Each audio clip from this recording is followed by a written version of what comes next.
Здравствуйте, меня зовут Байбулсун. Мне 12 лет. Мы живем в Кыргызстане. Моего папу зовут Шарибек Зальтихан. Он этнический казак.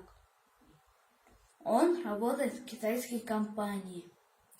Он по работе уехал в Китай. 10 месяцев прошло, как он с нами не общается. Я очень сильно соскучился по моему отцу. Мы спрашиваем о китайской компании. Компания говорит, что он в концлагере. Просто проверяют.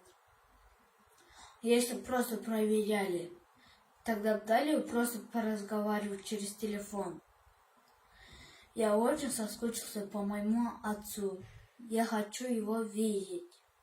Он же закон не нарушал. Он тут работал переводчиком.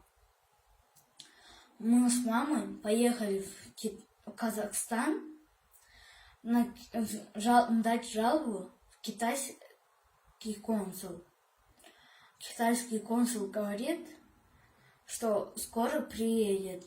Уже 3 месяца прошло, но он еще не приехал.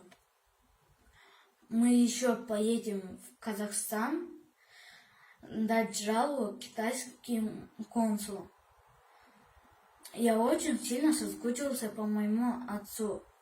Я прошу у помощи Нурсултана Назарбаева, чтобы мой папа поскорее возвращался. Я буду ждать моего отца в Казахстане.